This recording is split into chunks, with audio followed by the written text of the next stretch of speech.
As she just said, it's a new year. A lot of good things are going to happen. Just ask Big Daddy. Our real estate expert, Bryan Garrity, joins us here for our usual Monday segment to talk about the real estate market here in San Diego and some emerging trends. Let me talk to you about three trends that you sent some notes in on here that are kind of emerging this spring. Competition is going to be fierce out there. It's fierce. The competition right now, you know what's happening is you have a lot of investors flooding the market. So you've got all these groups coming together. They have a ton of cash, and they're just hammering every time a listing comes on. They're looking for a certain demographic or type of listing, but a lot of that is a first-time home buyer that would normally want to get into these properties. But the investors are out there just hammering and getting. You really are seeing a lot of stimulation. Now, are these investors that are going to snatch up these properties, turn them into rentals, or both rents and flips? Okay. So it just depends on the property location, how much work it needs. So just know and don't let that surprise you. And again, you know, I'll just talk about Bryan here for just a second. That's one of the reasons why you get an expert on your side, somebody that not only recognizes the trend but knows how to deal with the trend as well. I'd kind of like Bryan in my corner if I was going out to buy a house right now or sell a house. More renters are showing desire to become homeowners. The math is starting to tilt in their favor now. It is. Well, rents are up so much, and a lot of that is so many people exited via a short sale and have no option and are renting. And a lot of these people actually are back, reestablished, can afford high rents, so the rents are going up.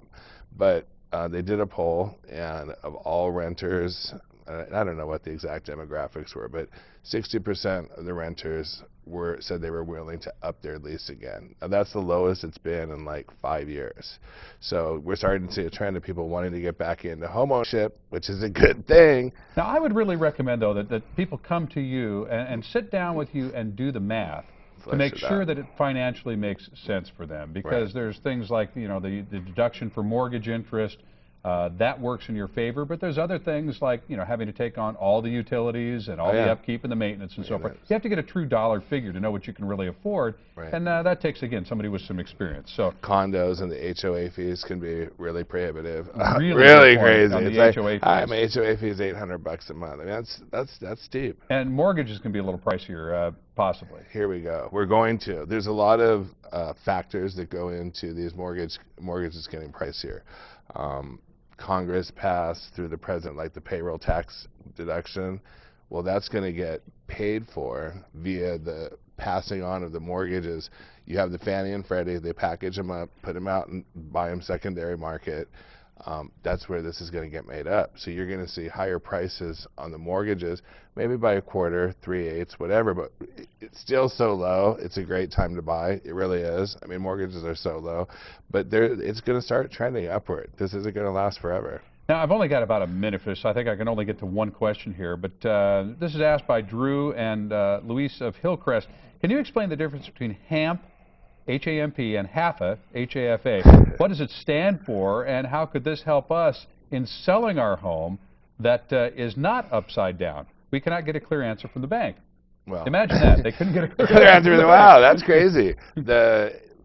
They called in because of last week's show, because we do talk about the acronyms a lot, and I don't always go back and say. So the HAMP program, that's Home Affordable Modification Program, that's been around since Bush going into Obama.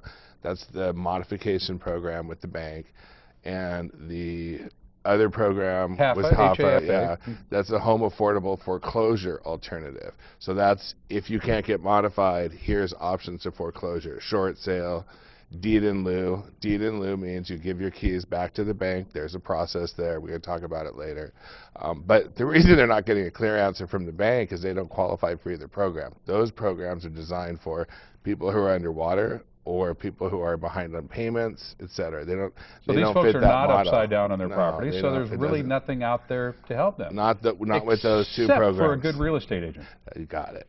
And the thing is, as much as we spend all this time talking about the problems here, and you have a legal background and so forth, a straight listing or a sale with no complications, you'd love to talk to folks about that too. But certainly in all of those circumstances, folks, feel free to give Bryan Garrity a call. Our real estate expert here is always available for you just to answer your questions. If you end up doing business, so much the better, but I know that your primary goal is to get folks the information. Yeah, absolutely. Totally. All right. As always, All Bryan right. Garrity. Thanks, Mike. For more information, you go to san-diego6.com, you click on San Diego Living, and we will hook you right up with Bryan and get your questions answered for you.